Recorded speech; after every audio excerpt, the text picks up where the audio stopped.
Hello friends, welcome to my YouTube channel large animal vet. आज हम बात करेंगे अस्कल्टेशन ऑफ लंग की। तो लंग का अस्कल्टेशन हो या परकशन हो तो उसके लिए जो एरिया बनता है वो ट्रायंगुलर एरिया बनता है। और लंग अस्कल्टेशन का बहुत ज़्यादा इम्पोर्टेंस है डिसीज डायग्नोसिस में। तो लंग का अस्कल्टेशन हमें किस तरह की डायग्नोसिस में मदद करता है और लंग का अस्कल्टेशन किस तरह से किया जाता है, लंग का नॉर्मल साउंड कैसे होता है, लंग के abnormal साउंड्स कैसे होते हैं और उससे हम कौन से डिसीजेस की पहचान कर सकते हैं, ये सारी बातों को हम जानेंगे आज के इस वीडियो में। लेकिन उससे पहले अगर आप मेरे चैनल से नए जुड़े हैं या अभी तक आपने मेरा चैनल सब्सक्राइब नहीं किया है तो प्लीज़ मेरे चैनल को लाइक, शेयर और सब्सक्राइब करें। साथ में बेल वाला आइकन दबाकर ऑल वाला ऑप्शन भी चुनें ताकि भविष्य में आने वाली हर वीडियो की नोटिफिकेशन आपको समय समय पर मिलती रहे।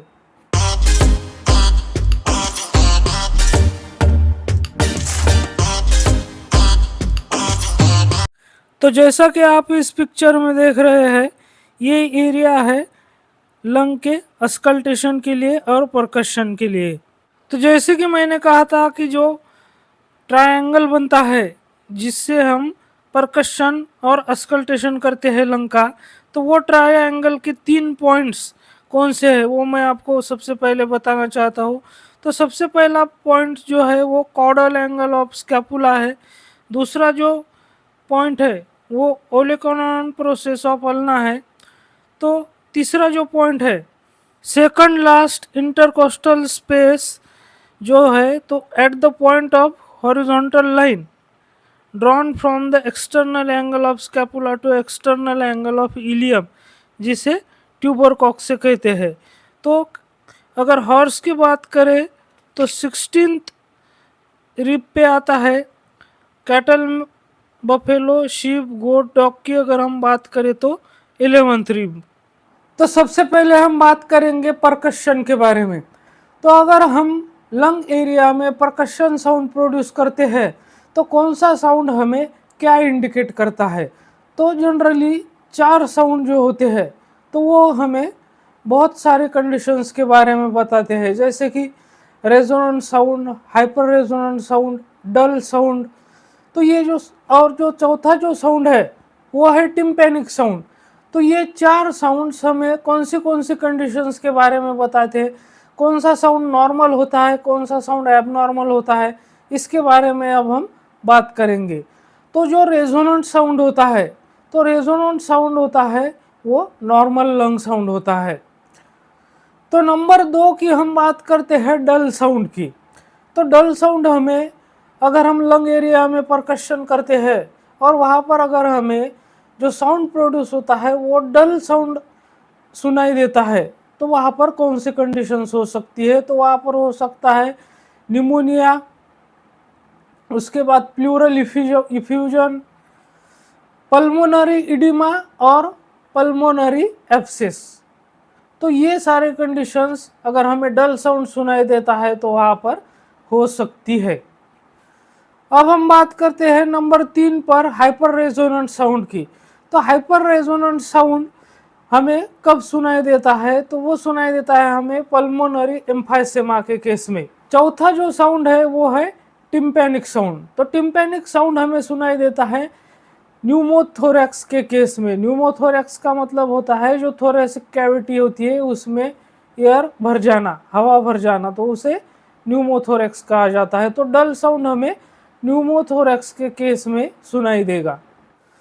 तो परकशन के बाद अब हम बात करते हैं अस्कल्टेशन की। तो अस्कल्टेशन के लिए हमें चाहिए होता है एक स्टेथोस्कोप। तो जब हम अस्कल्टेशन करते हैं तो जो स्टेथोस्कोप का ये जो चेस्ट पीस होता है, तो वो इस चेस्ट पीस को, जो पशु की चेस्ट की वाल होती है, उसको हमें फर्मली ऐसा लगाना है ताकि जो हेयर कोट से जो साउंड प्रोड्यूस होता है तो उस साउंड को हम मिनिमाइज कर सके। मतलब कि चेस्ट पीस को हमें अच्छे से दबाकर रखना है, जो वाल होती है चेस्ट की पशु की, तो वहाँ पर। तो उससे क्या होगा कि जो हेयर कोट और जो ये स्टेथोस्कोप का जो डायफ्राम होता है उसके बीच जो फ्रिक्शन होता है, तो उसकी वजह से जो साउंड प्रोड्यूस होता है वो कम हो जाएगा। या तो फिर हम उस एरिया को पानी से भिगो लेंगे पहले, ताकि जो हेयर के साथ इस डायफ्राम का फ्रिक्शन कम हो। उसके बाद में हमें क्या करना है कि पूरा जो लंग अस्कल्टेशन के लिए एरिया मैंने आपको शुरू में ही दिखाया था, तो वो पूरा एरिया हमें उसको अस्कल्टेट करना है। और ईच पॉइंट पे, यानी कि हर एक पॉइंट को हमें स्टेथोस्कोप से उसको अस्कल्टेट करना है। और कंप्लीट एक रेस्पिरेटरी साइकिल पूरी तरह से कंप्लीट हो, कम से कम इतनी समय तक हमें अस्कल्टेशन करना है। अगर हम पशु को माइल्ड एक्सरसाइज दे, यानी कि थोड़ा सा वॉकिंग कराए, या फिर उसकी जो दोनों नॉस्ट्रिल्स होती है उसको बंद कर दे, तो कितने समय के लिए? 30 सेकंड से लेकर 45 सेकंड के लिए। इससे ज़्यादा हमें उसकी नॉस्ट्रिल्स को बंद नहीं करना है। तो इससे क्या होगा कि जो लंग की इंटेंसिटी है वो इंक्रीज हो जाएगी, और जो क्लैरिटी है वो भी इम्प्रूव हो जाएगी।